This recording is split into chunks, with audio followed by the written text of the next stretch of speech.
Hello, everyone, and welcome back to Theology on the Screen. This is episode 3 of this run of episodes. How's it going, camera? Sorry, Nathan just pointed me to the camera. This is episode 3 in this in this series on movies and theology. That's the whole idea behind this series. My name is Caleb Sherbanik, and I am one of your co-hosts. Sitting next to me here on the couch is Evan Sherbanik, no relation.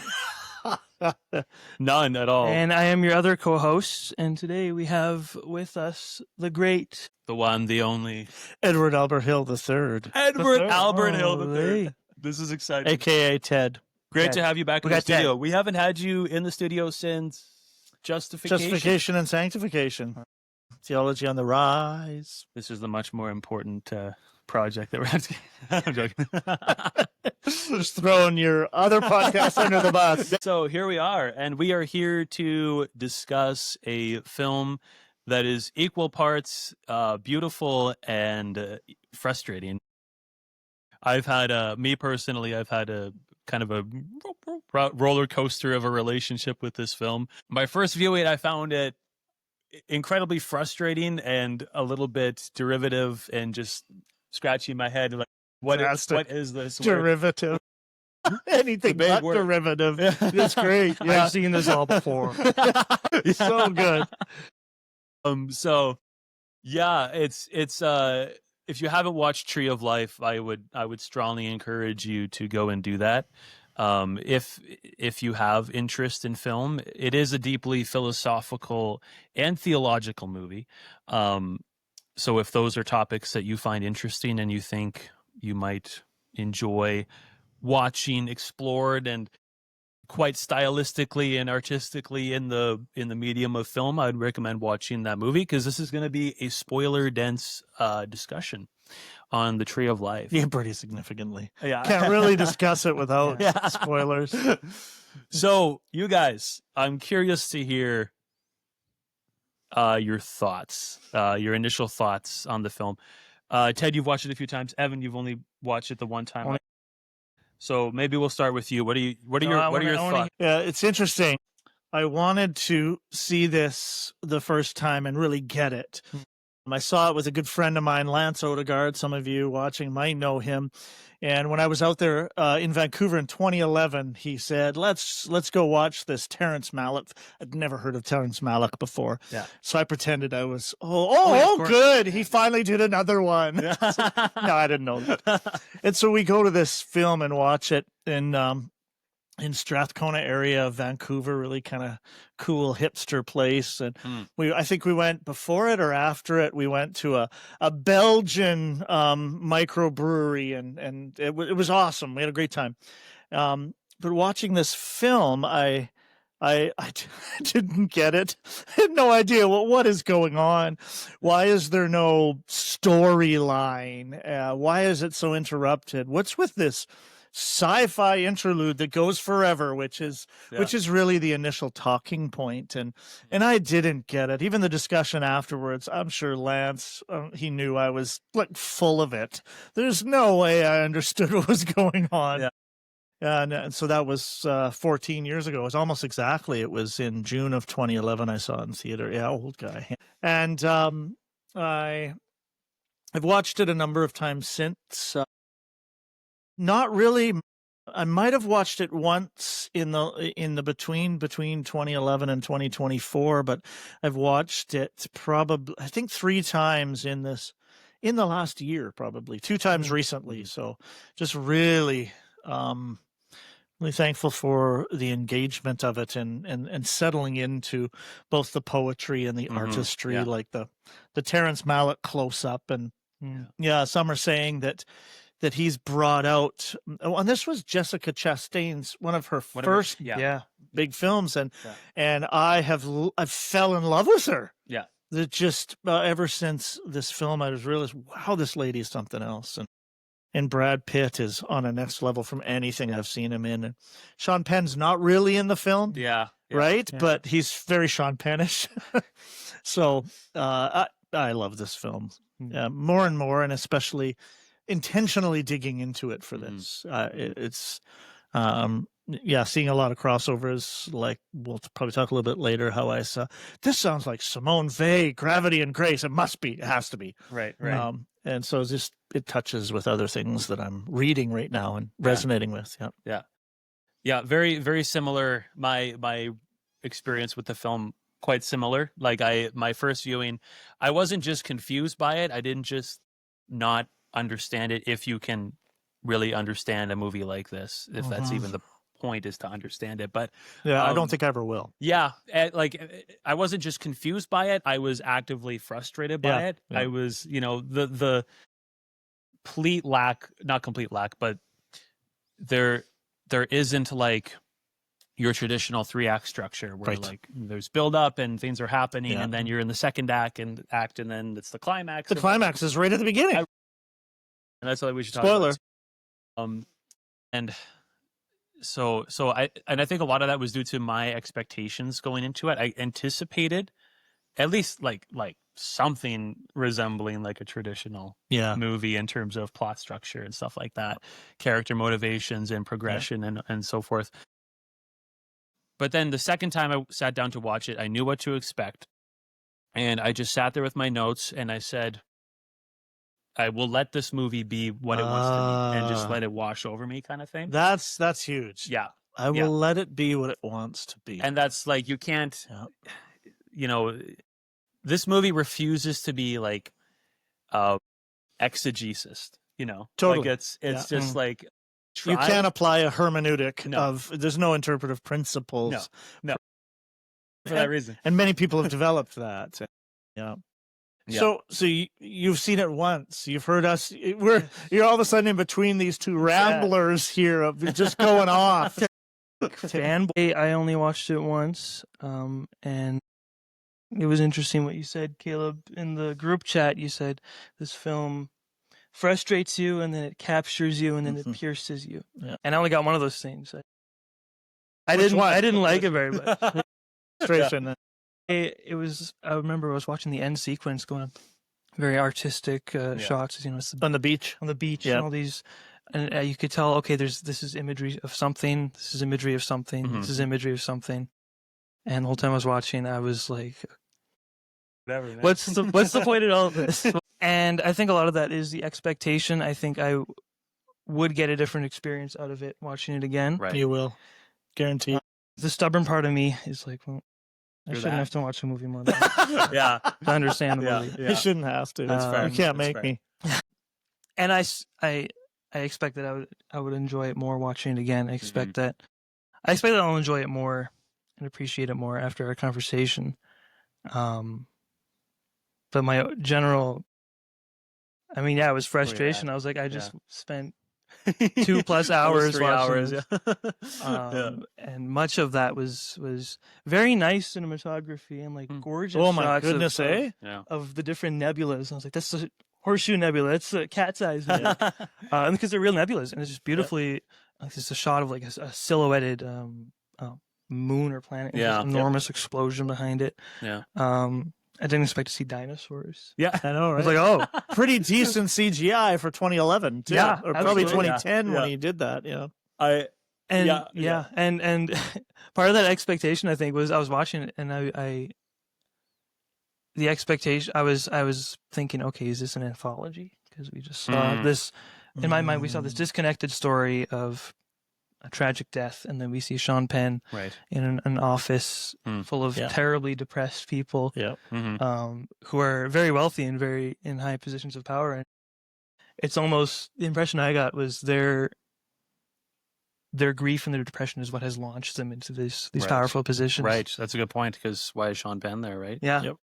And there's a lot you could dig into there. And then I was like, avoiding the pain by being successful. Absolutely. Or trying to fill that hole with anything. Which there's a lot of discussion to be had there. We're back. We just had some technical difficulties with that camera right there, but we're good now. We're good now. So we're talking about what again? The Tree of Life? Terrence Malick. Waste of Life? No. It's funny. Thinking about the movie, I've appreciated aspects of it more and more. and I'm kind of picking up on parallels. There's some biblical parallels which we could talk about. Ted, you mentioned before we started recording that Terrence Malick is Anglican? Episcopalian or Anglican. Episcopalian's an interesting. I don't know a whole lot about the difference, but it's generally in the same line with Anglicanism. Yeah, that surprised me. I didn't get that impression from the movie. Yep, that's right. But again, when I went into the movie without the expectation of receiving something, I think I was able to appreciate what it was that Terrence Malick was trying to capture in some way. And I think what the movie is probably the best exploration of childhood. I think one of the best, yes, for sure. It just like the fact that for being such a artistic and stylized and refusing to conform to the traditional storytelling of film, it somehow succeeds in being deeply relatable to. I think anyone can watch this movie. In particular, like, I found myself relating very heavily to a lot of the childhood stuff because I think well, it's the story of a boy who's starting to grow up a little bit, like you see him at the start, and Jack is the character's name, and he's, you have that great sequence where it's just fun and they're like throwing a ball around, chasing each other around, and it's just childhood, right? Yeah. But very quickly it establishes that dynamic with within the family. So Jack, Mr. O'Brien, Mrs. O'Brien, his parents, and then his two younger brothers, R.L. and Steve, I think are the names. And it very quickly establishes the dynamic within the household, that being that Brad Pitt, Mr. O'Brien, is very much an authoritarian, and Jessica Chastain, Mrs. O'Brien, is embodies the way of grace, which is a conversation that is. Well, let's maybe start there. Let's start there. Since you bring it up, kind of the key scene is the very the film happens in the beginning, right? Yeah. The first 5, 6, 7 minutes are the film, and then it just sort of unpacks in a reverse order. But it talks about the way of nature and the way of grace. Let's define those by the movie. The way of nature only wants to please itself. It gets others to please it too, likes to lord it over them, to have its own way. It finds reasons to be unhappy when all the world is shining around it. You see that in Mr. O'Brien. Yeah. And love is smiling through all things. And the way of grace doesn't try to please itself, accepts being slighted, forgotten, disliked, accepts insults and injuries. And I'm kind of doing the definitions backwards according to the quote in the movie, because it starts with, the nuns taught us there are two ways through life, the way of nature and the way of grace. You have to choose which one you'll follow. And that whole idea of choice is intriguing, because we get no sense that Mrs. O'Brien, the mother, chooses the way of grace. Right. It's like it's from the very start. She lives in it. Yeah. It's natural for her. It's that's all we know of her, is the way of grace. There's only a few moments in there where when she it's kind of when she sees her boys hurt by Mr. O'Brien that she starts, there's a fight back, and then there's a battle between the two, and that's an interesting scene that we probably talk to a little bit later. But Mr. O'Brien, there seems to be opportunities throughout to choose the way of nature and the way of grace, and I think he chose the way of nature kind of in the context, and there's a bit of background that we don't know. Maybe he chose the way of nature when, for whatever reason, he gave up the dream to be a great musician. And we don't know. Yeah, we don't know why he gave it up. There is no sense of that. Maybe that's when they first got pregnant is when he gave it up. Right. And that one scene at the table, which is so so painful. And with Brahms, he goes over to the record player. You know this, it's Brahms. Yeah. And it's sort of, it's a weird, clunky, aggressive interruption to what seems to be, I don't know, a bit of an awkward supper moment. A lot of those. It's almost like he's clinging to this. Oh, that's a good one. Say more. He's almost like he's clinging to this dream. It's I mean, it's like he falls back on it, but it's obviously the way he's clinging to this is by ignoring his family at supper. Yeah. A response to, insulting his children and commanding them around. He goes and it's like he reverts back to this almost like a trauma response. Oh, interesting. Yeah. I think it's definitely for Mrs. O'Brien, the way of grace is just who she is. That just kind of seems to flow out of her. And,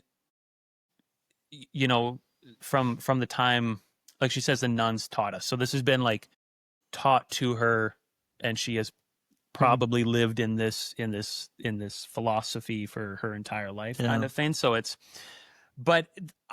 almost seems like the way of grace. And I think with things that happen later in the movie with Sean Penn, Jack as a grown man, returning to his childhood. There you go.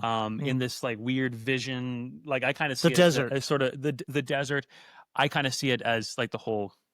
I think the going from adult Jack to childhood Jack can almost be read as sort of a vision or a message from God, from the universe, whatever, calling him back to childhood. It's very metaphysical anyways, because there's something there that he lost, right?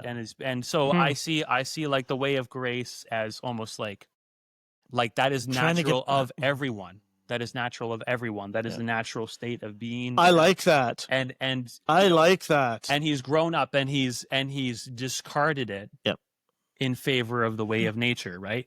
As we often so do in life. When did he discard it? Can we talk about? Can we interrupt? Can we do that? You can do that. Yeah, go ahead. I think there's a moment where he discarded it. Many moments, but Well, no, I think there's one specific. Okay, go ahead. Where he says, let's see if I can find the quote. Oh yeah, it's a whisper too, and why should I be good if you aren't? Yeah.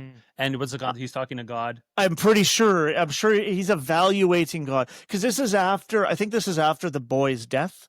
That boy drowned in the pool. The drown in the pool. Yeah. I think that's because, Terrence Malick's scene there of this, the split earth, seeing the boy in the grave, in the ground. What a shot, eh? And what a shot! And he's saying, "Were you bad?" Right? He says something like that. Yeah. I think he asked the question, "Were you bad?"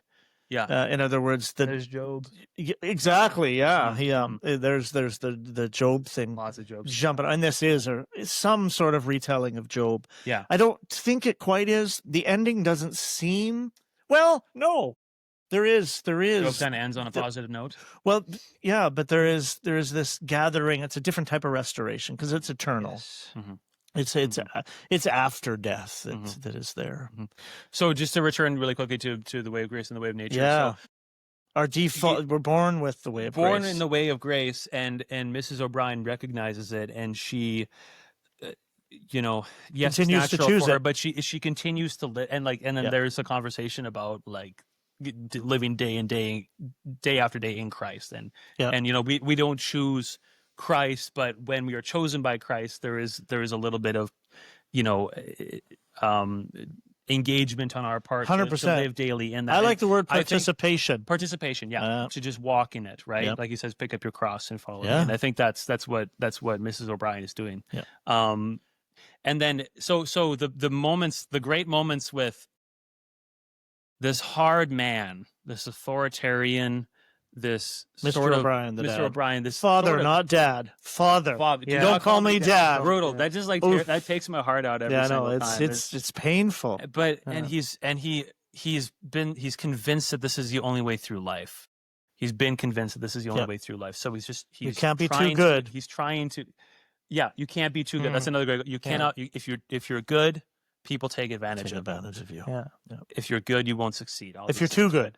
If you're too good, you got to be good. Yeah. Not too good. Not too good. Oof. So every scene of him playing piano or listening to music is Or organ. It's the way of grace or He's whatever knocking, God. yeah. Oh, that's good. No, that's a great door, interpretation. Right? Yeah, that's what I see there. Knocking. So, I'd love to talk briefly just on that about because we were discussing earlier, like when did Mr. O'Brien choose? And towards the end, he opens up to Jack, and I got a couple of quotes written down. But something he says is, "I wanted to be the big man." Right. Yes, right. And what I hear when I hear that is, "Oh, this is the fall." Right. In the garden, this is I want to be the big man. I want to be God. Right. And a couple other quotes is, I wanted to be loved because I was great. Yep. He says, I dishonored it all and I didn't notice the glory.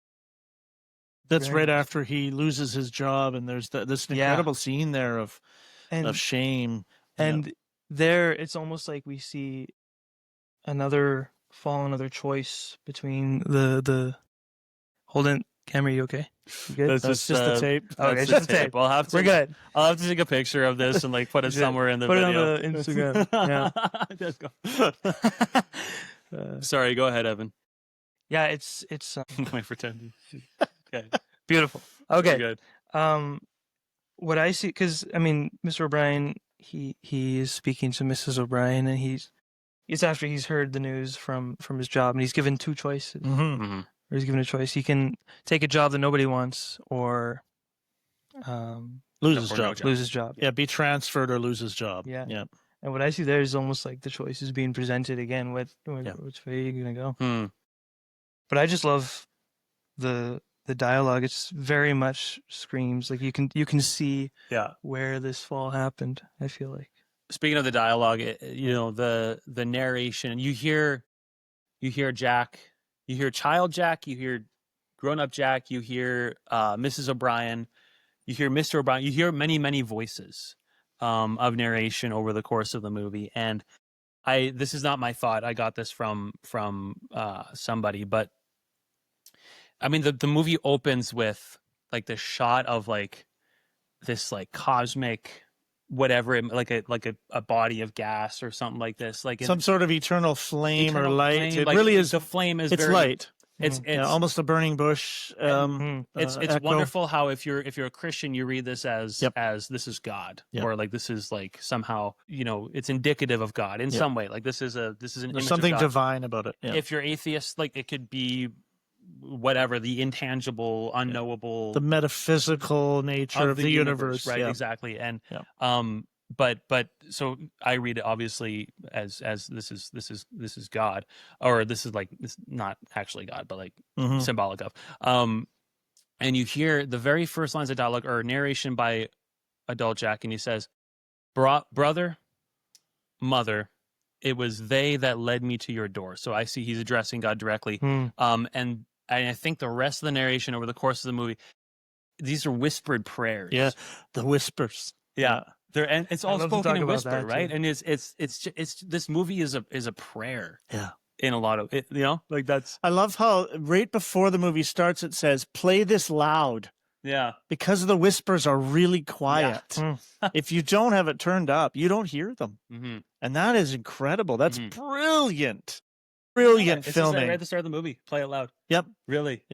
On my version of it on Apple TV, it said that. Versions. What do you mean you got it legally? I got it legally. You bought the DVD. I bought the DVD. I bought the special edition. I paid $22.99 on Apple TV for this, and I have a ripped copy as well. Yeah. So now I'm legal. I made up for it. Yeah.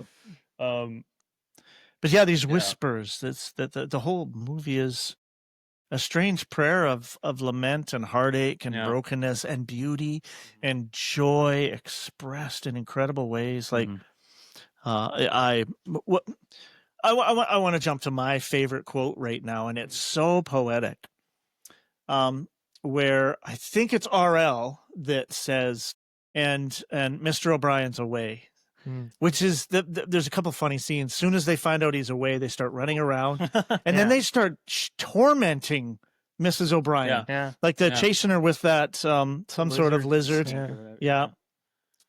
But it settles down, and it's almost like they're choosing nature, the way of nature, and then they settle into the way of grace again. Right. And then they say, tell me a story from before we can remember. Like that is, if that isn't beautiful and poetic and yearning towards something kind of, for me, it almost looks like Ephesians 1. He chose us before time, right? Before we can remember, we were known. So he's asking, tell us that we were known before we knew we were known. Right. And then she begins to speak, and I can't remember exactly what she speaks, but the cinematography is incredible. And it has this really, really kind of out of the blue. She's by the tree, and she's floating. And then she's in a plane flying. And the whole idea, the different things of movement throughout, like wind and flying and flittering of trees that flitter the light, those things are incredible. It is the way of grace. And I think a lot about that, and I'll throw the Simone Weil right now down, is that she talks about gravity and grace, right? Fairly similar to nature and grace, but Simone Weil talks about gravity as just, it takes no energy to fall. Right. It takes no energy to do the most base, selfish thing. It takes vast amount of energy to choose away from nature, to choose grace, and we can't choose it, is what Simone Weil says. She talks about grace as a wing that goes against gravity but it needs movement. Right. Right. And a wing can ascend against gravity, but it can also cause us to descend intentionally. We're not descending by gravity, by nature. We're descending by grace. That's with the wing, the wind, the movement, like a bird. Birds in flight are all, from Simone Weil's perspective, all about grace. That there's something different to respond to, because as soon as you take the wing away, you fall straight to the ground. Boom. No choice. I cannot choose not to fall. But grace gives me a different choice. Right. And I see that. And so all of a sudden we have her flying in a plane, and we have her being anti-gravity, right? There's no wings. So there's something supernatural there. And it's just a beautiful scene. And really tender between mother and boys. And there's just something that gets laid in there. And that grace gets embedded in Jack. And for me, the other quote that's really important is, "Find me." We just hear that whisper, "Find me," to Jack, and that's RL. It's saying, "Find me." I thought at first it was God saying that. No, it's RL. And then you see a shot of him standing on the beach. In water. The beach water is contrast with the desert. Desert is water is grace. Desert is the opposite of. That's nature. That line from I can't explain why, but it has haunted me each time I've watched the movie. Which one? The Find Me. Like you calling out from somewhere, you know, and again, like, is it God? Is it the universe? Is it RL himself calling from beyond the grave, beyond the grave, through time, beyond time? Or is it RL that's embedded in Jack calling to him? What narrative are we talking about here? It's just such a beautiful and also like heart-wrenching, you know, because RL is like, I mean, RL takes after Mrs. O'Brien. Right. Yes, definitely. He's his mother's son, and Jack is his father's son. Like they're a little bit opposed to each other, but in that way. And there's a little bit of conflict that happens to them throughout the course of the movie. Like for the most part, I think the brothers are very, very unified. We get a lot more time with RL and Jack than we get with the third brother. Yeah, he's not in it a whole lot. Towards the end, it's almost like they remembered he was there and they like made But is it RL who Jack is tormenting with the lamp? The gun, with the lamp, and then the lamp at first, the lamp, and then the gun. Says, the gun is what shifts things significantly, because he's got the lamp and he's trying to scare him that he's going to electrocute him. And what does he say to his brother? I trust you. Trust you. There's an innocence It's the way of grace. It's the way of grace, yeah. And it doesn't. You'll have to read the Way of Grace quote again, but it's the thing about being slighted. Being slighted, yeah. Accepts insult and injuries. Accepts being slighted, forgotten, disliked. Yeah. Accepts insults and injuries. Yeah. Yeah. Exactly. Yeah, but and I think that is a turning point for Jack, because up until this point, Jack starts child Jack starts the movie innocent, pure. Yeah. He's just a kid, right? Yeah. Just having fun. And then quickly, especially as a toddler, and the attention the mom has, and even the dad, his attentiveness. Right. Yeah. And then it's very quickly established. The family dynamic is established. Mr. O'Brien, like it says in the quote, he lords his authority over the family. They kind of walk on eggshells around him, and he's trying. So much of his life is out of control, and so he tries to make up for it by exerting too much control over his family, like controlling abusively. Abusively, and Jack simultaneously admires, looks up to, and resents his father for his authoritative. And that's, I think that's just like that's our experience with our dads in a lot of ways. Yep. So very, very deeply human and relatable.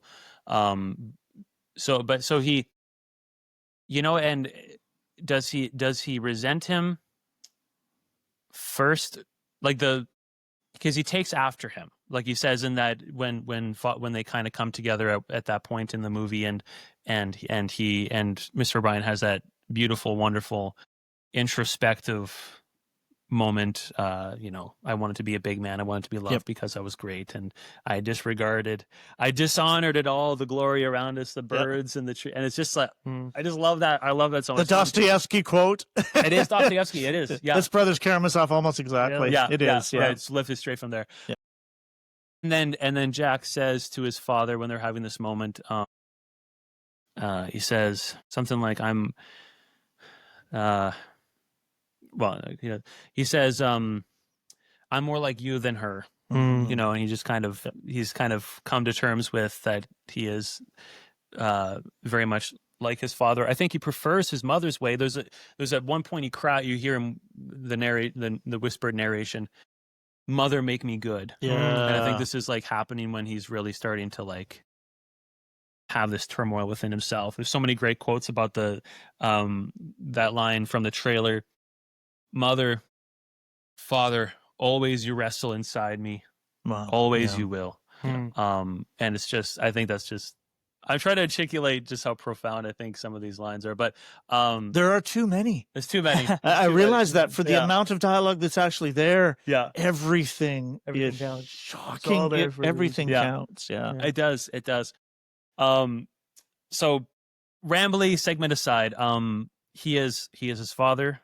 He's his father's son, and he does the same thing his father did. He starts to lord himself over his younger brothers, right? And so you have that where he's starts to torment the RL, wrestling, and he's always prodding him and he's trying to fight. He's trying to wrestle with him, and the wrestling. RL, quit it. RL says, quit it.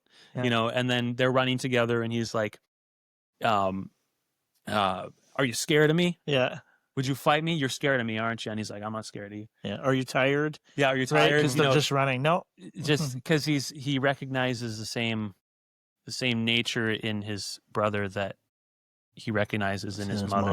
And so the natural instinct of that is to lord it over. But that a turning point happens for him, I think, when he shoots his brother in the finger with the BB gun. That's significant. And then he goes back to him and he tries 18 different ways to apologize. He kisses his arm. RL and he wipes it. Oh my away. Goodness. I didn't notice that till last night. I missed it the other times. Yeah. Yeah. And he just keeps wiping it off and keeps kissing. Tries to make him smile, all these things. And then finally he's just like, "I'm sorry." Says, "You're my brother." You're my brother, he says. And I think that's a moment where the grace kind of it's trying to find its way in. Yeah. Well, it's almost like it's the way of nature pounding against the way of grace. And it's like, whoa, wait, the grace is taking it, Yeah. What's going on? Yeah. I like that you say pounding there, because I think that's important, because we get this image of the waterfall early on, and then it's later on too. And so we have water that is, and just the images of water, right? We have rain, we have dripping, we have flowing down, we have the river that takes away his sexual exploitation of sin, right? Like that whole aspect of him stealing that or whatever. There's almost that image of he might be doing something with that nightie that he steals, but we don't see it. We see slight movement in his body. What's he doing there? Right. We're not sure. Right. And then he runs away, and then he hides this thing, and then he comes back and he throws it in the river, and the river takes it away, the kind of that sense of grace and the cleansing there. But then also we have these really extraordinary, powerful, turbulent waves, as well as the gentle waves on the beach, like the images of water, the ways in which grace attends our life and determine, like even the spittle of a kiss is a water of grace being wiped. Something's wiped off there. Yeah, those are extraordinarily subtle and beautiful. Yeah. Yeah, it seems like grace is almost the natural, again, like kind of the natural way, or grace pulls on, it's always pulling on you, and it's determined, trying to draw. Yeah, it is determined, and you can say a lot of things theologically about that. But, and really, RL is he embodies a lot of the way of grace, and Jack, his brother, embodies the way of nature. And so often it seems like, and so often the way of nature does lord it over the way of grace, but that does not mean that the way of nature is a stronger of the two, right? Because the strength and the strength of RL to forgive his brother after he shot him in the finger, and the strength of the mother to teach her children this way, to live in this way. I mean, just like when she outlines what both mean, to think about the strength it takes to forgive someone when they slight you, to accept not being liked, like, and the harshness of what he says to her. Yeah, you've turned them against me. Yeah, you're it just screams insecurity, right? Yeah, I know. It screams. The other phrase is in there. Oh, where is it? You turn them against me. You turn my kids against me. You undermine everything I do. Yeah. And of course, then they're in a physical battle, and he's holding her. Yeah. And she's feeling it. Like it's not like grace. The way of grace is not magical. Yeah. It doesn't avoid pain. Yeah. But it doesn't take on nature all of a sudden. It stays in grace. Yeah. She doesn't cease to live in the way of grace. And again, it's funny that it's talked about as a choice in the beginning of the movie, but it never seems to be her wrestling with, I gotta choose grace, I'll just gut it out. It's not. Yeah. It just so much part of her, like you say at the beginning. I think that is, and from thinking about it from a very Christian theological perspective, this is the image of God dwelling within us, and actively dwelling within us, not just sort of a faint little touch of the image of God. No, God dwelling within us. And that's the most natural place, not the way of nature, but natural, because that is who we are in God. And I think when we dismiss that, when we have evaluated God from our perspective, because he's not doing what we want him to do, then we easily choose the way of nature. And that's kind of like the whole gravity thing from Simone Weil. Just fall to our baseness, the easiest thing to do, selfish. Yeah. I mean, it's the natural thing. It's the way of nature. And that's what makes the way of grace so shocking. That makes us. Yeah. And I have to talk about the dinosaur scene, because I watched the dinosaur, and it's like, what in the world is going on? Oh my goodness! Let's do. There's two different specific scenes. You talk about it first, because I don't want to talk all the time. Sorry, guys. But because we're talking about the way of grace and how it just takes it, I'm thinking maybe that's what he's trying to say. Because there's a scene with the baby Parasaurolophus. You got it. And It's by the river and it's just sleeping. And the I predator think it's comes injured. out. Oh, it's injured. Yeah. I'm pretty sure it's injured. I think it is injured, because it tries to get up, but it can't. It's the back leg. So I think it's helpless. Weakness or injury. We're not sure. Yeah. But it's so and I just kept seeing it as we were talking about this way of grace and way of nature, because the dinosaur comes over and steps on its neck, does what's natural and, to it. it's gonna kill it. Yep. But it just takes it. It doesn't. Maybe it can't move because it's injured, but it just takes it, and then the predator, against the natural way of killing it. Yeah. It's totally it's inexplicable. Like no predator would ever give away a free meal. Totally inexplicable. It is 100% inexplicable.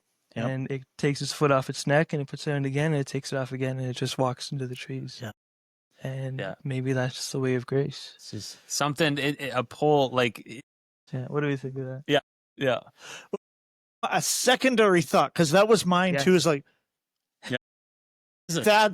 Terrence, you're off your rocker here. But of course he's throwing something in that is unusual on purpose, right? Yeah. This creation montage is something else. There is the violent and chaotic, and there's the intricate and gentle, all intermixed in that scene, and that whole scene. So beautiful. But my thought is, and this is the secondary thought, is if indeed that dinosaur, whatever you named it as, Parasaurolophus, obviously.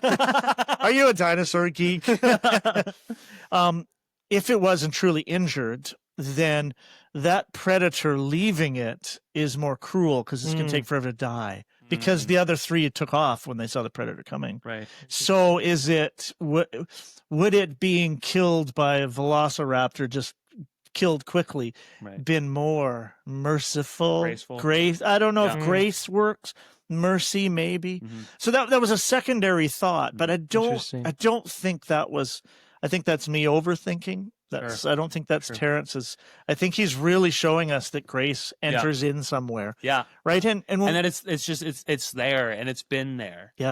At the dinosaurs, just the height of survival of the fittest. You're dropped in this nature setting. Right. This is a nature documentary that we're watching here a little bit. And I know, right? And you see the plesiosaur on the beach. And let's go to that one. Yeah. Yeah. Yeah, I know, right? Why is it on the beach? Well, the beach being that's where we end up at the end of the movie is on a beach somewhere. So I wonder if that's good point. I think you're right. Yeah, but I marvel. That scene is really profound to me, because it's looking back at this wound. We don't see where the wound came from, and it's significant. So something attacked it, but this thing is a beast itself, but didn't kill it. I know, right? Yeah. And it's looking back, and at first it feels like it's confused. What happened? Yeah. Why did I get attacked? Yeah. Interesting, yeah. Where did this come from? And then it's almost a lament and an ache, because it seems like a mortal wound. It's pretty significant gash, but there's almost this lament and confusion altogether.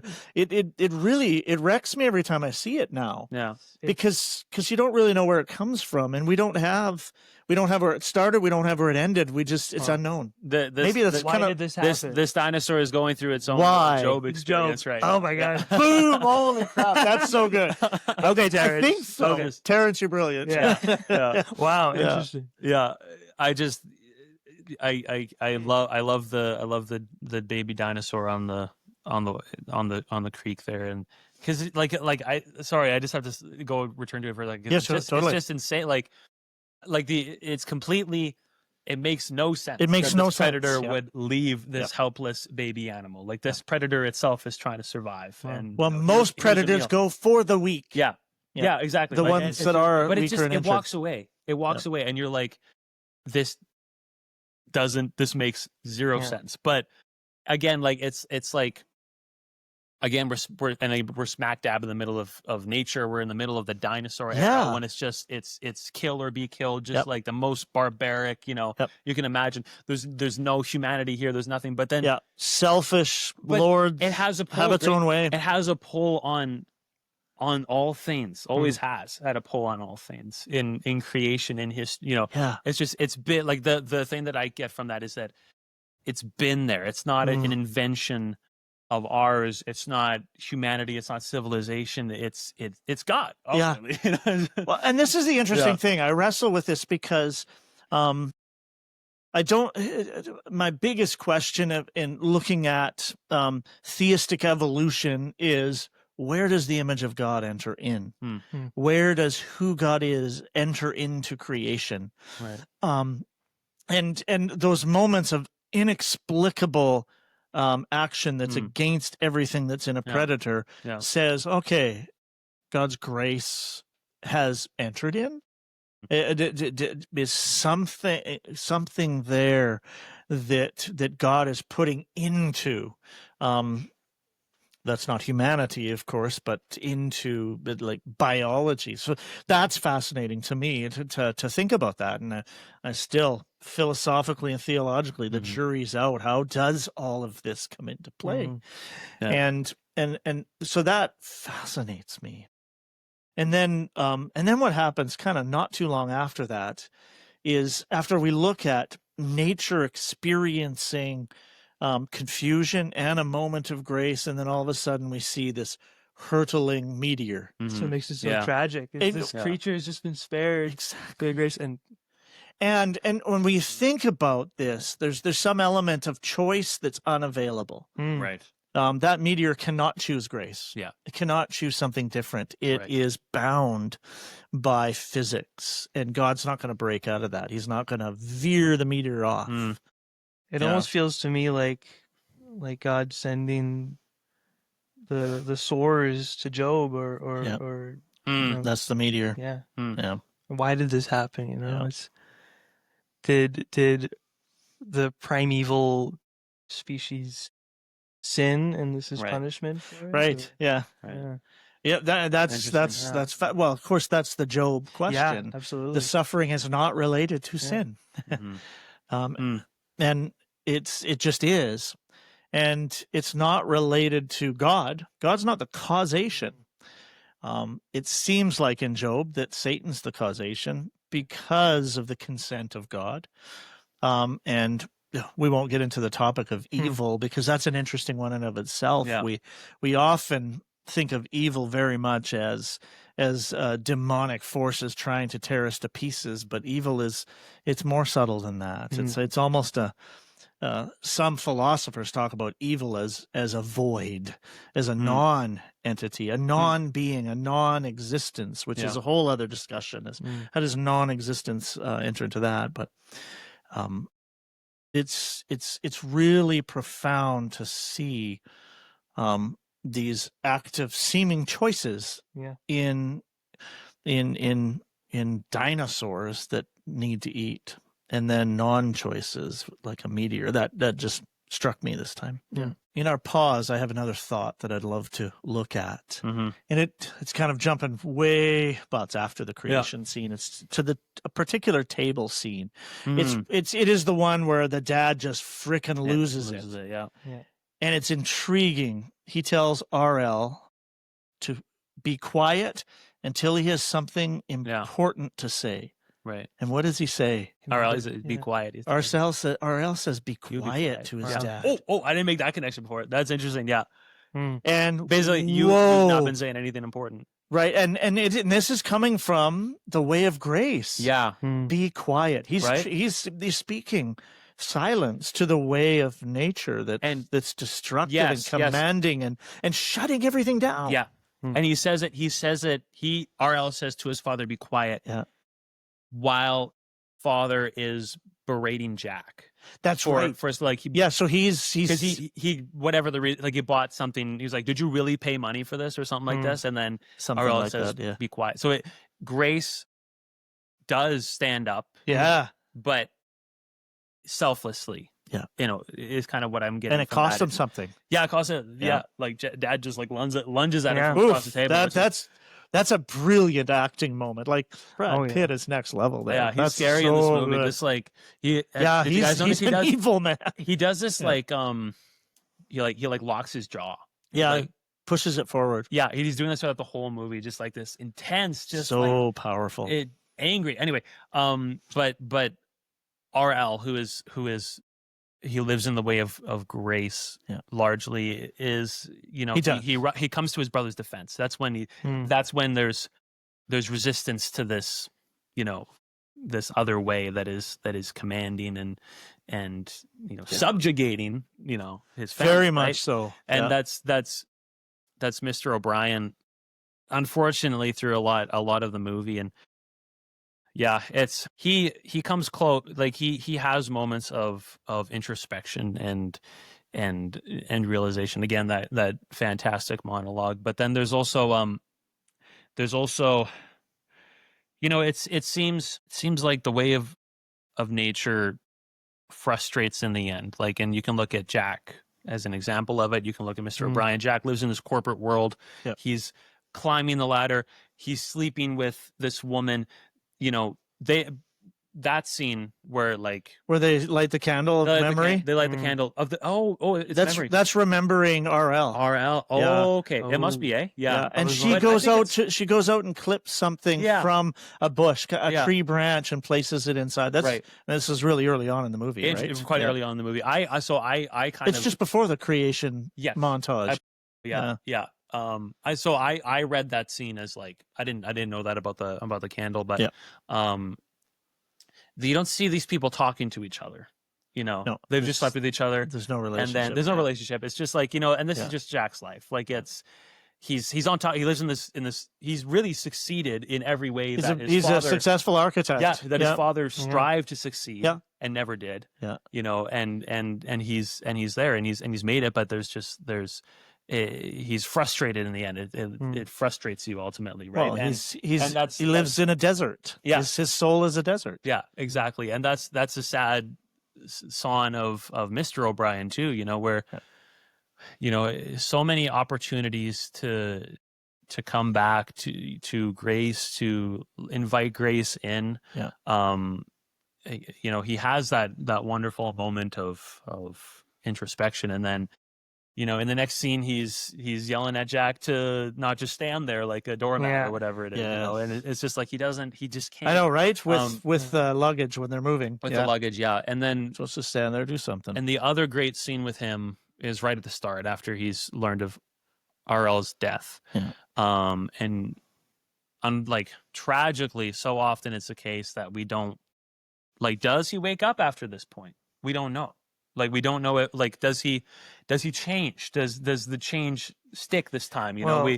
Here's the thing, because he's mourning over his son, and he tells about how, he says for some reason he just punched himself in the face one day. It's come on, man. The fact that he's mulling on that memory, I think, is telling of that he can't say sorry now. He's just the regret of that and the pain, and that's the end of that way, right? That's where I think the key is he says for no reason, he can't understand why he would hit himself. But why is he thinking about that? I wonder if I think he's blaming himself for that. He's realizing, because he talks in there about his own shame, right? My shame. I made him feel my shame. Yep. Right. That's so, and maybe that's what he's reflecting on in the punch, when punching himself in the face. Yeah. He used to criticize the way he would turn the pages. I know, right? But at the same time, he always had a soft spot for RL. Yep. The moment when he's playing the piano and RL is playing the guitar and Jack is walking almost envious and feeling this, and I think that's another moment of just real confusion, right? Because it seems like the dad and RL, it's just a beautiful moment. It is a moment of grace. Yeah. A couple of things. I don't know how much longer we want to go here, but there's a couple of things that I really want to touch on. One is kind of when he's going up, the fascinating going up the elevator, beep, beep, beep. It's a heart monitor. Heart monitor, and then coming down. But he's talking to his dad on the phone. Mm-hmm. I think his dad might be in the hospital, might be dying there. I don't know if we know anything more than that, but it seems like there's something that moves him as they're ascending, beep, beep, beep, to make amends with his dad, to reconcile. It seems like that. Yeah. Yeah. And that's intriguing to me as we see these scenes of Jack being led through the desert, through the liminal space, through the doorway, the crack doorway with light, and through the sand, through the difficult sand. It's not easy. This way of nature that he's going through towards the way of grace. It's very wildernessy. Yeah. And then of course they end up on the beach and they're greeted. Like, it's a beautiful scene in this liminal space between nature and grace is all. Grace goes into eternity. Nature doesn't go into eternity. And what's the very ending? The very final scene is what? He's back in the. Oh, right. The very final scene. The bridge over the bridge. Yeah. Bridges are important. So if we're jumping back to philosophy, Plato talks about metaxu, which is a Greek word for bridge, but there's this sense of a bridge between the natural and the supernatural. And so this is what fascinates me. What's Malick saying here is that even though Jack and Mr. O'Brien lived in the way of nature, is grace still available? Right.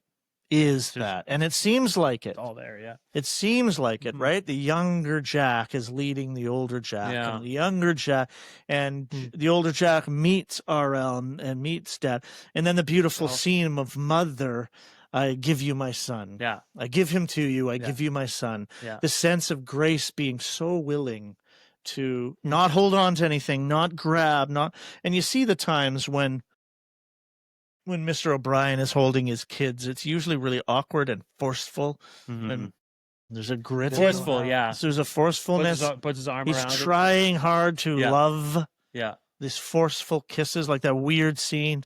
Son, bring me my lighter. Son moves it like 2 feet. Yeah. Give your dad a kiss. Demanding their love. Demanding love. It says, do you love your father? Yeah, do you love your father? Just screaming yes, sir. Right? And the mother never needed to ask that. Yeah. And I don't even know if it was spoken to her. Right. Yeah. There's that one scene when he's yelling at his dad, when he says, she only loves me. She only loves me to him. She doesn't love you. Yeah, and it's just like, oof, the expression of love. It's never demanded by grace. It's only demanded by nature. Yeah. Yeah. Yeah, it's yeah. Yeah, there's a lot there to that end scene. Like it's on the beach and stuff. In the phone call with Dad. Yep. Jack says something like, no, like I just wish I hadn't said those things. Yeah. You know, there's a trying to reconcile. Yeah, but it's still fragmented, you know, and it's just like, and that's just like an ache, you know, that all these years later they haven't resolved anything. And central to that, you know, he mentions RL in the conversation. He's like, no, I miss him every day. And that kind of starts him, I think, a little bit on this like soul journey thing that he does. Yeah, he knows he's empty, sitting in that chair by the window, way up high. Yeah. He knows he's empty, and he gets up. He's got to go.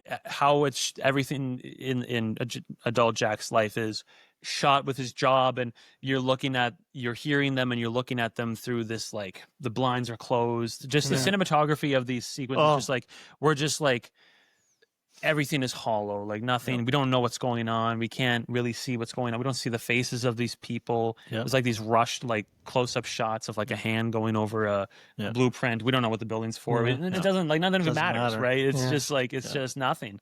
But so it's a different thought. But when we arrive on the beach, it is it's very much for me. It's a heavenly type sequence. There's, you know, he will dry every eye, wipe every tear. Kind of joy. Deal. There's joy. There's reconciliation. There's I think real reconciliation, like you say, when he goes and when Mr. O'Brien picks up RL, and it's just like this. It's an embrace of love and like wholeness, and it's not forced anymore. It's not forced anymore. It's just it's whole, and it's a beautiful, really really beautiful, and it's, again, it's like, read it. Maybe this is the way of grace. Like he's reached that way of grace, in this like vision. Or the like, way of grace has reached him. It's reached him. Yeah. If we want to use good Lutheran theology. Yeah. The way of grace has finally reached him. Yeah, exactly. He finally worked his way too. He worked his way, climbed the mountain. He did the right amount of good things, and so grace attached. Ladders are in there too. Yeah. Christianity is in there for sure. But yeah, I just I think it's a really it's kind of a promise a little bit, in a way. Like, if you it's a surprisingly positive scene. Yeah. Like if you give yourself to the way of grace, this is what, and you can read that however you want. You can read that as this is heaven, or you can, this is what Mrs. O'Brien experiences because of her devotion to this way, or just open-ended. And then he comes out of it, and he's just like looking, like he's like back in the city, and he's just just like he's everything's changed. Everything's changed, and it's like, and then the question is, and the question is being posed to us now too: which way will you follow? Right. Yeah. And he's left there, and he's got this like kind of knowing smile on his face, but it's like, is he going to follow it now? Yeah. Yeah. What do we think of the scene where Mr. O'Brien goes to church, and he's got such an expression on his face. Yeah. It's like, it's the most, I feel like it's the most genuine we see him Interesting in the whole movie. But then he steps outside the church. He looks like mournful, like remorseful, but he steps outside after lighting the candle, and he's chatting business with and he sits down in the car, and he says, this guy owns half the real estate in town. Yeah. And then they go for a drive. They go past the wealth. Yeah. And then to poverty. Yeah. And that's a bizarre scene, honestly. I guess we get a sense of Jack looking at, because it's mostly about Jack's experience there, because they're obviously going to buy something, because they asked for a pound of brisket. Yeah. Right. And it seems like it's a financial something there, a service that's given, and obvious. Yeah. The racial tensions that are shown there, but there isn't any obvious racial tension response other than just a discomfort that Jack has. And I wonder if I don't know what's going on for him there. It doesn't seem to get fleshed out anywhere, but is it part of his question, why should I be good when you aren't, God? And does that play into things? Does it seem unfair that this part of society is just not living the same way after going by the wealth, right? The disparity. Right. I don't know what to make of all that. And as the Mr. O'Brien is yearning for, obviously, to be in these large homes. Yeah, to be the big man. Yeah, that's right. Be the big man. The big man. Yeah, good. No, do you guys have do you have a favorite scene, a favorite piece of like cinematography, filmmaking? Half a dozen, maybe. Half a dozen, yeah. You know what comes to mind? I have one that comes to mind right now. Yeah. It's I wrote down here, kind of noticed the cinematography, just the nature of water, dripping, flowing, and turbulent. The dripping down that one wall, and I think that's when they are out going to shoot into the water, I think. Okay, yeah. I can't remember exactly, but I love that. There's something beautiful about the dripping, and then thinking about light, the different images of light. Of course, through the tree, that's probably one of the most common ones. Yeah. It's hidden and revealed in mostly beautiful places, or an opportunity to see something beautiful. And then wind is there, and it's very sudden sometimes, and it's very gentle other times. We see that in the moving of curtains, which is a very interesting one. Yeah, curtains, birds, leaves, butterflies, dancing, play. It seems in part chosen. When you see RL's face being covered with that oofta. Yeah, that's and the woman there, like it's foreshadowing his it's death. foreboding his death. Yeah, ominous. There's a couple of ominous there is moments. But life is ominous. There's so much beautiful stuff though. Yeah. The birthing of Jack, of course. The house is underwater and he's swimming through the door, and then it's immediately to the baptism scene. Yeah. Well, no, there's there's a purity in the birthing. Like everything's white. It's obviously not in a hospital, but this is unusual. It's almost. It almost gave me the echo of Star Wars 3, Phantom Menace, when Leia gives birth in this really Padme, sorry, gives birth to Leia. Padme. But it's really serene and sterile and beautiful.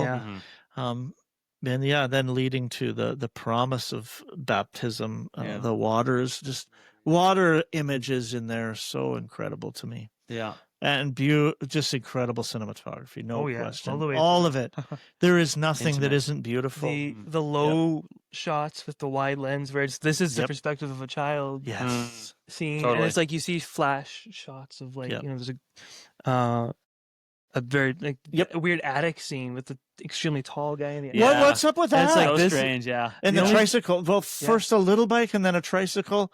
I don't know what to make of those. The only thing I can interpret it as is this is like a childhood memory that's been distorted. Distorted, that's good. Yeah, it's the looming figure. I mean, so I get all of my. I don't have any original ideas. Yeah. Stole this. Got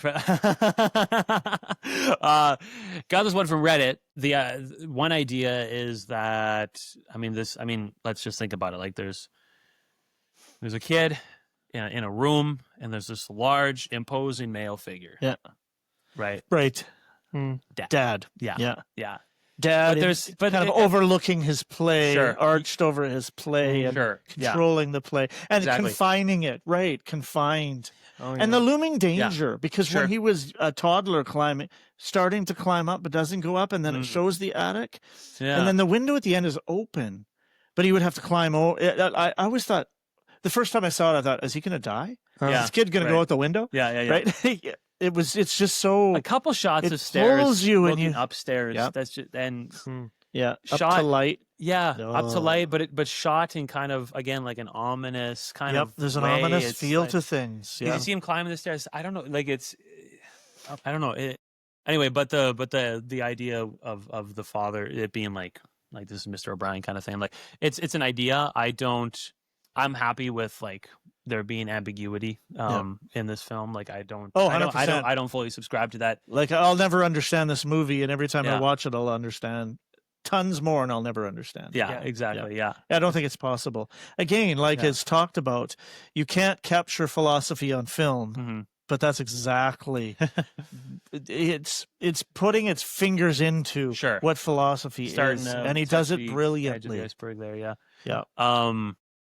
One scene that I really like, that I've just enjoyed the 3 times I've watched it. Mr. and Mrs. O'Brien.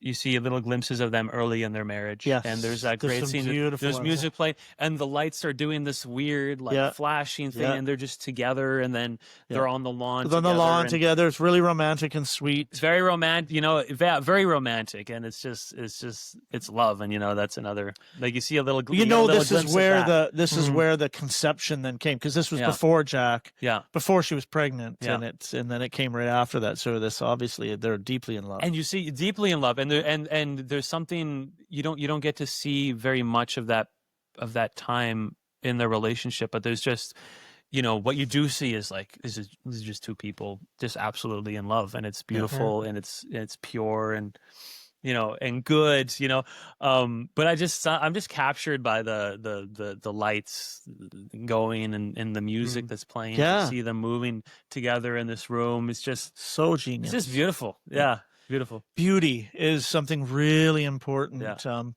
you have a favorite scene there, Evan? Yeah, I got 2 little moments that I think encapsulate the way of nature and the way of grace, and kind of how Jack wrestles with these 2 things, and how his parents are personifications of them. There's one scene where Jack is walking with his dad down the road, and his dad's giving him some wisdom about how to be powerful and good. Yep. He's got his hands in his pockets. He's walking, and it's so subtle. I almost missed it. And Jack is there. He's got a stick. He's swinging it around. And he looks at his dad. And he throws the stick down. And he puts his hands in his pockets. Oh wow! He really? starts walking just like him. Wow! I was like, oh, yeah. What a! I didn't notice that. And it's him, just again him yearning to be like his father, who he hates so much. Yeah. And the other moment was, and we already mentioned, when the mother is just gracefully swimming through the air. And it is literally gracefully. This is full of grace. This image of grace, and it's so. And I saw that, and then right towards the end of the movie, you get a shot of, it's the same tree, and it's Jack. He's got his hand there, and he's going in front of the tree from his perspective. Right. It's him. This is how he sees his mother. Wow, that's a good catch. Wow. Yeah, that is subtle. No, I didn't get that at all. I love that. That's awesome. It's so many little shots, and I imagine if I watch it again, I'll see. Oh, this is this, and this is that. And it's all intentional.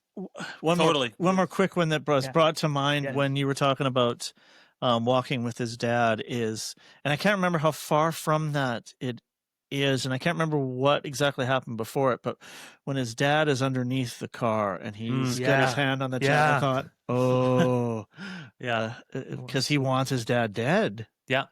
He's even said that before that. He said he prays to God to kill him. That's right. He prayed. Yeah. He says, God, kill him. Yeah. And so there was an opportunity to do so. And as he wanders around there, it's like, oof. Yeah, it's incredible. Absolutely good choice to talk about this. Yeah. This has been amazing. And totally. Yeah. Good. Yeah. We could honestly probably dog it for a while. We scratched a few of my notes off here, so this is good. We made a dent, I guess. Yeah, we made a dent in mine. There's one more thing I just want to quickly touch on. Yeah. Yes, he is your brother. Because brother, this where is art something thou? This is something that I'm working through, and I'm trying to figure out, and it's something, and it's disheartening a little bit, because I want to aspire, and then, this is just incredibly lofty, garbly goo that I'm about to spout, but I want to be Mrs. O'Brien. Yeah. And I fear that I'm Mr. O'Brien, and that's the tension those are the kinds of things that the movie brings up. So I want to hear you guys' thoughts on that, but you got some thoughts on that. Yeah. And Mrs. O'Brien, it seems like she prevails, especially by the end of the movie when she surrenders RL. Yep. I give you my son. I give him to it's you. kind of a full circle thing for her. Like, it's almost like that. Like, that's kind of the emotional, I guess, like, conclusion of the movie is Mrs. O'Brien's character coming to peace with this. Where before she's praying, "Why, God, answer me, God."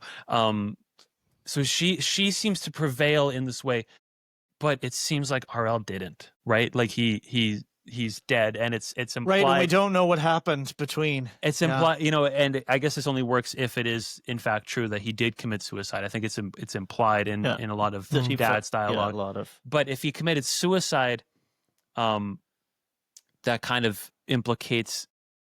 Does that say that he was beaten because he was good? Yeah, I don't know. Is he because we don't want to get into the moralizing of suicide? Sure, because it's a dark brokenness. It's absolutely not, it's not a joyful choice. Definitely not. Yeah. So but just I'm just it's definitely a hard topic to discuss. But there's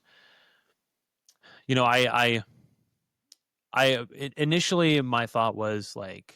Because I don't think he was trying to say that, if you choose the right way, if you choose the way of grace, that your life will be perfect. Like suffering still happens. Suffering still happens, and maybe his death is less of a comment on, which way ought you be, and more of, because I think the movie is very clear on which way you ought to be. Yeah. More of a just that speaking to like the Job issue where bad things happen. Period. It is a human experience to suffer. It's not. Yeah. It's not related to our sinfulness or righteousness or unrighteousness. It's not. It's a human experience. Mm-hmm. So it's, you wouldn't say it's like a flaw in RL. Well, like this, like it's a very, again, it's a messy topic, but like, I don't even know where to go with that. Yeah.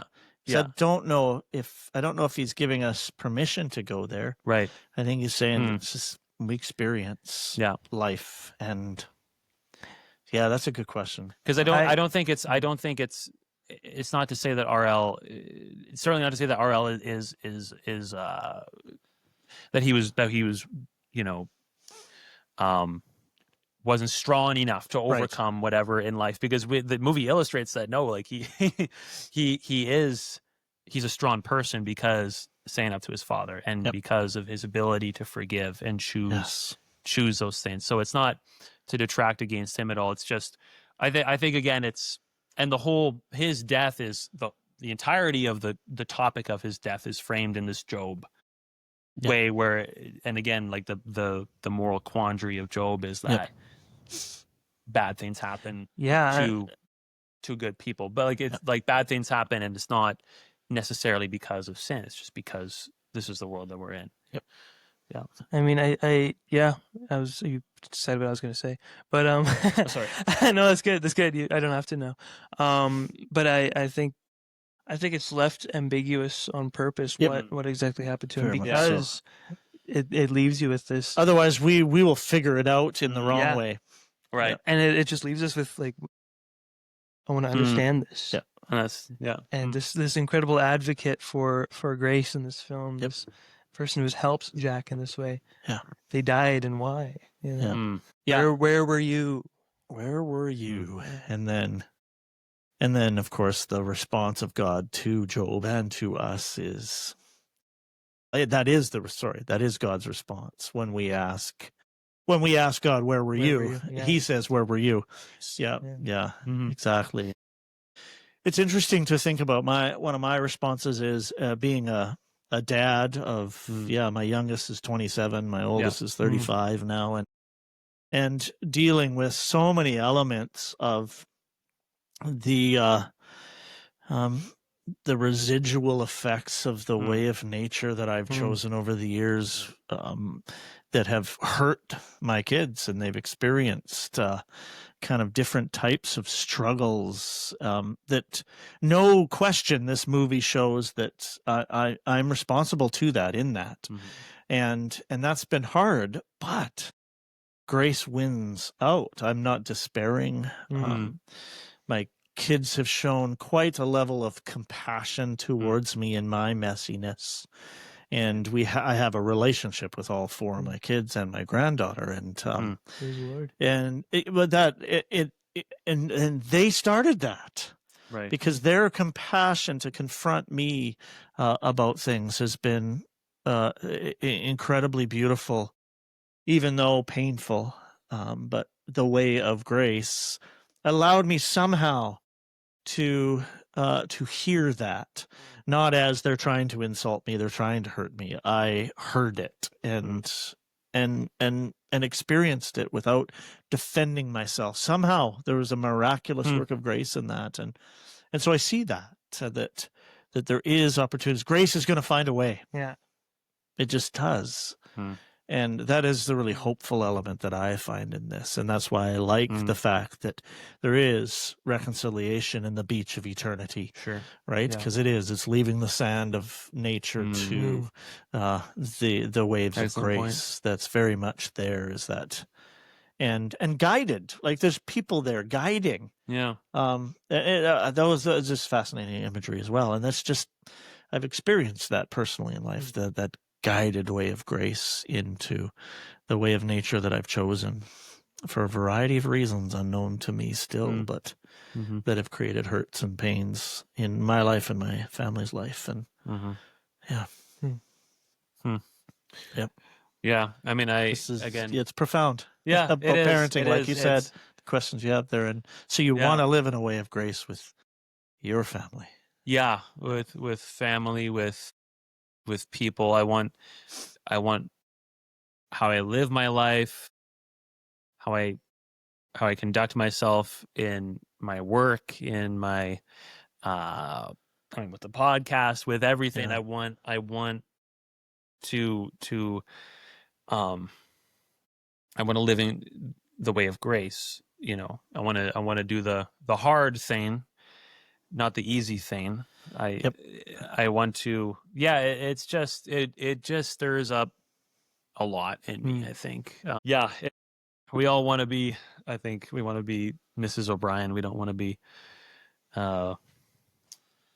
O'Brien. And so there's a bit of a, and what I appreciate, I don't think that Mr. O'Brien is fully vilified. No, I don't think he is. There's moments where you just want to say, get out of there. Yeah. And there are moments when he's playing with his kids, and we know that we can see that there is real love. And again, like, there's just like his moments of playing with his kids is just so wholesome and uninhibited by his way, that he, when he's correcting or disciplining, is just he's doing finger guns, and he's spraying him with water. He's just letting it. Yeah. So my I guess my final impression is that the movie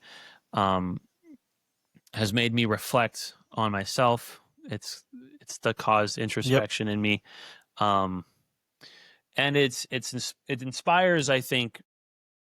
It challenges us, at the end there. It's like, you've seen both, and which way, just like Jack, where are you going to go now? Yeah. Kind of thing. How are you going to live? Yeah. Those are my thoughts. Here's a Simone Weil quote to end us. Yeah. If you want to cut it later, go ahead. Yeah, that sounds good. Gravity makes things come down.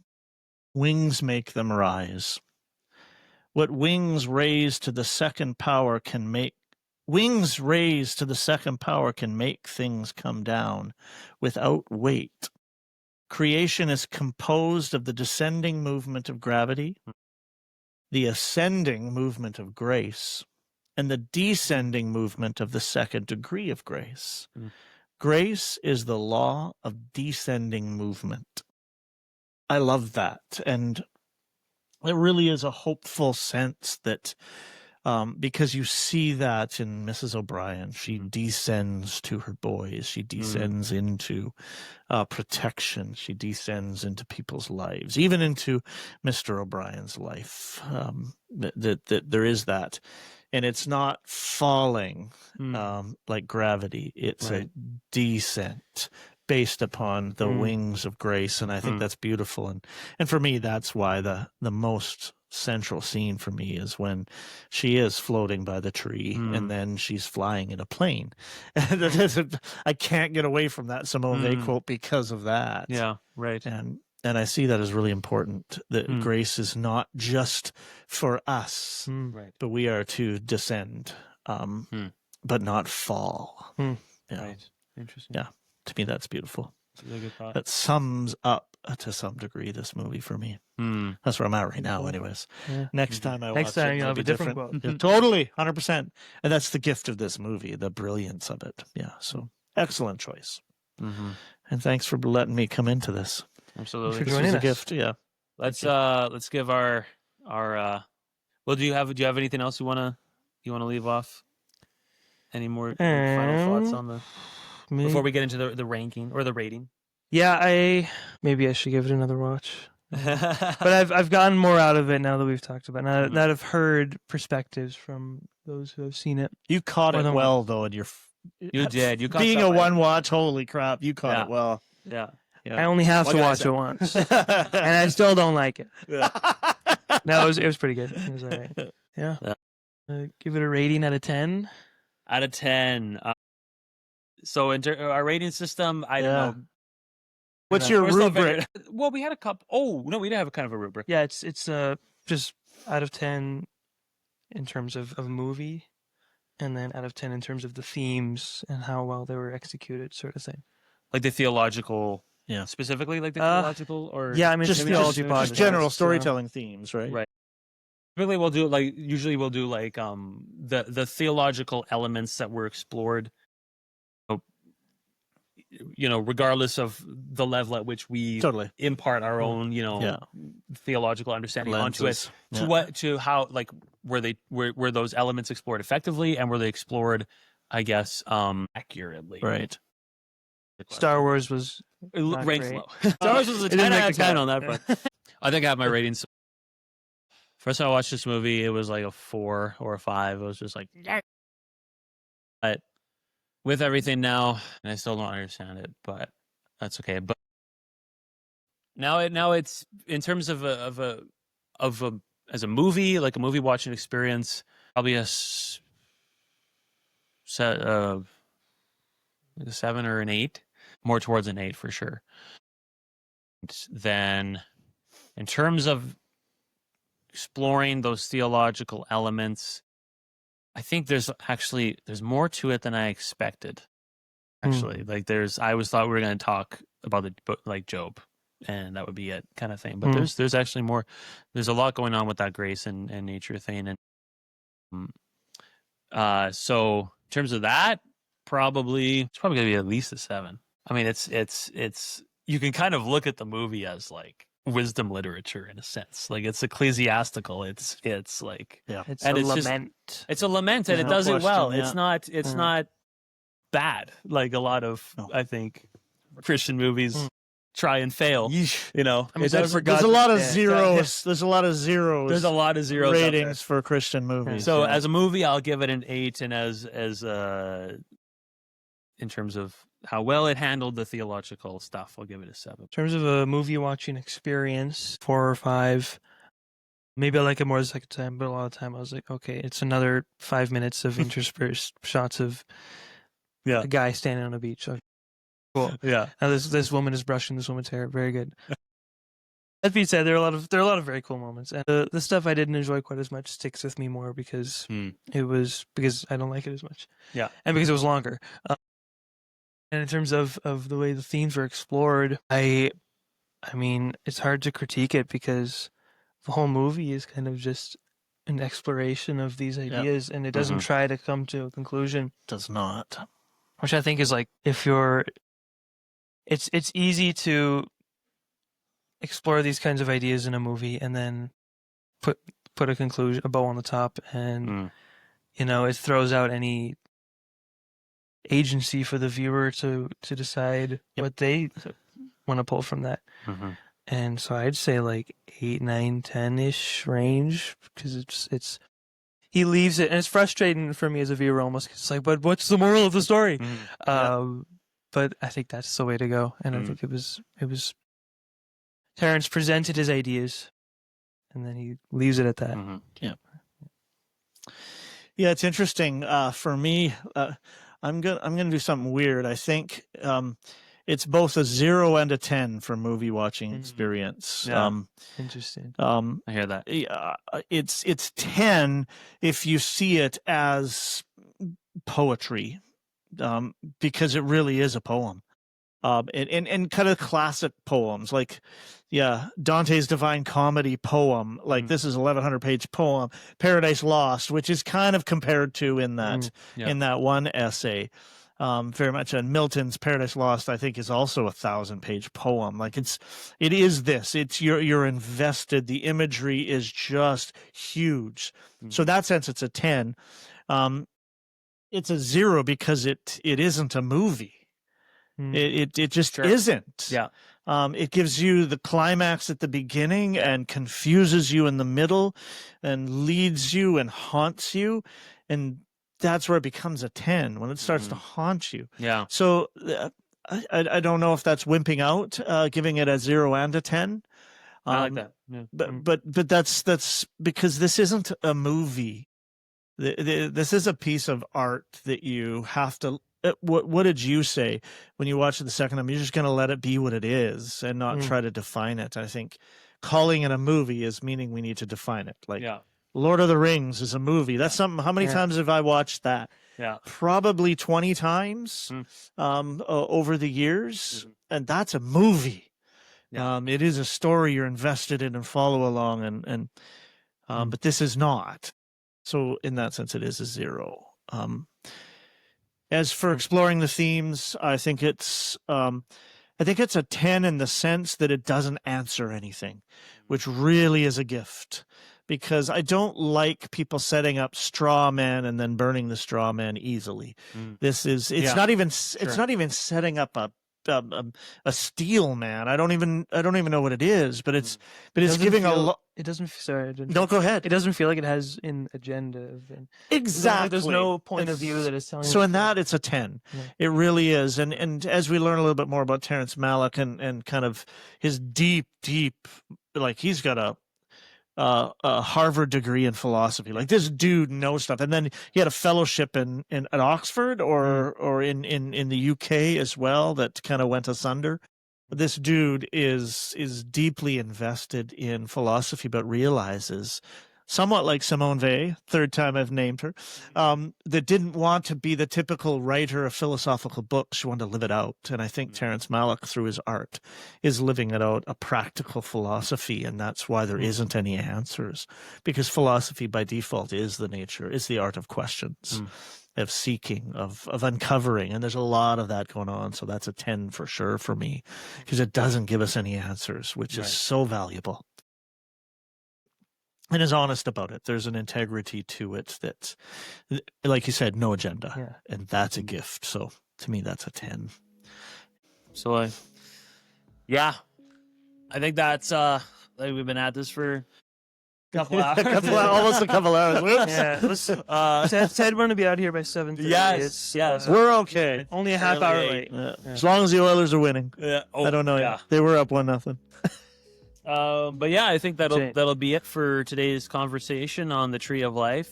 Hopefully you didn't just watch this and haven't watched the movie. You don't do that. Make sure you watch it first. Well, it doesn't matter. There's really spoiler alerts. There's not really spoilers. Yeah. Again, the movie is an experience, and you can still experience it. I think with knowing things that happen, but. Anyway, that's Tree of Life. Thank you, Terrence Malick, because I know you're watching. Thank you for making the movie, and we enjoyed it and appreciate it. This is going to be the end of the episode, guys. Thank you so much for watching. If you like Theology on the Screen, there's more coming. Smash that button. Smash that like button. Follow Ted on all his socials. Do not. And, I don't post. Don't follow me. And stay tuned for more, because this is the third episode in a 6-episode run. So if you're liking it, then great. If you don't like it and you just want to watch Theology on the Rise, don't worry, we haven't given that up. It's still on the channel. Or if you don't want to watch either of them. Or if you don't want to watch either of them, go listen to Joe Rogan. It means that you have good taste, so that's good. You could try Gemini Home Entertainment if you want to. You probably already have. It's our sister channel. Yeah, it's our affiliate. Anyway, guys, thank you so much for watching, and we will catch you in the next one. Take care. Here comes Nathan.